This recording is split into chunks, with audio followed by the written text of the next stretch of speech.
Hi everyone. তো আজ রান্না করব হচ্ছে মুসুর ডাল দিয়ে কচুর লতি। কে কে খেয়েছেন বলবেন কিন্তু। তো চলেন আমি কিভাবে রান্না করি সেটা আপনাদের দেখাই। তো আমি প্রথমেই কচুর লতিটাকে সুন্দর করে বেছে ধুয়ে নিয়েছি। তারপর আমি হালকা ভাপ দিয়ে নিয়েছি, মানে সেদ্ধ করে নিয়েছি একটু। যেহেতু এটা দেশি কচুর লতি, চিকন চিকন, তো এটা বেশি ভাপ দেওয়া যাবে না, তাহলে গলে যাবে। তো আমি একটু ভাপ দিয়ে নিয়ে আমি এখানে তেল গরম করে সেখানে আমি জিরা এবং কালো জিরা ফোড়ন দিয়ে আমি এখানে রসুন থেতো করে নিয়েছি, সেটা দিয়ে দিলাম। এবার আমি এটাকে সুন্দর করে ভেজে নেব, একটু লাল লাল করে ভেজে নিতে হবে। কচুর লতি দিয়ে ডাল কিন্তু খেতে অনেক ভালো লাগে। তো আমি এভাবেই রান্না করি ডাল দিয়ে। তো কে কে এভাবে রান্না করেন অবশ্যই কিন্তু বলবেন। আর ভিডিওটি ভালো লাগলে লাইক কমেন্ট শেয়ার করবেন অবশ্যই। তো আমি এখানে একটু রসুনটাকে লাল করে ভেজে নিচ্ছি।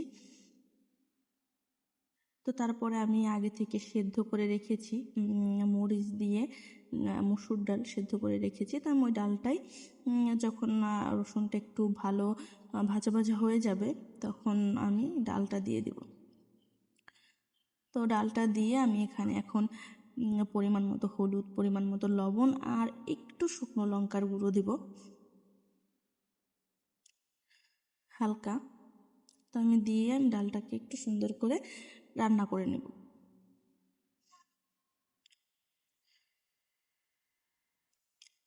এইভাবে ডাল দিয়ে রান্না করলে কিন্তু খেতে অনেক ভালো লাগে। তো যখন ডালটা আমি একটু মিশিয়ে একটু রান্না করে নিয়েছি, তারপরে আমি দিয়ে দিলাম হচ্ছে কচুর লতি। এটা কিন্তু খুবই আস্তে আস্তে রান্না করতে হবে, না হলে কিন্তু একদম গলে যাবে। আর কচুর লতি একদম গলে গেলে কিন্তু একদমই ভালো লাগে না। এটা সেদ্ধ হবে এবং এরকম আস্ত আস্ত থাকবে, তাহলে কিন্তু খেতে বেশি ভালো লাগে।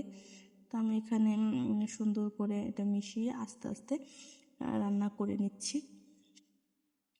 এমনভাবে রান্না করতে হবে যাতে এটা একদম গলে না যায়। তো আমি সামান্য পরিমাণে একটু জল দিলাম একটু সেদ্ধর জন্য।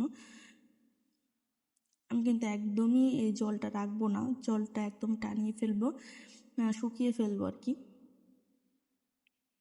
জাল করে। তো কচুর লতিটা কিন্তু অনেক ভালো, একদমই গলা ধরবে না। তো খুব এইভাবে আমি আস্তে আস্তে রান্না করে সব জলটুকু টানিয়ে ফেলবো, শুকিয়ে ফেলবো।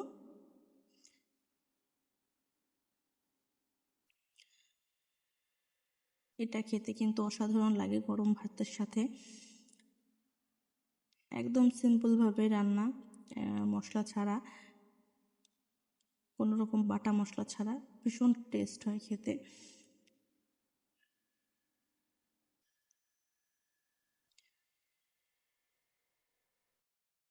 আমি এখন আস্তে আস্তে জাল করে জলটাকে শুকিয়ে নিচ্ছি। সুন্দর করে কচুলতিটা সেদ্ধ হয়ে যাবে, কিন্তু একদম গলে যাবে না, গলে গেলে একদম ভালো লাগে না।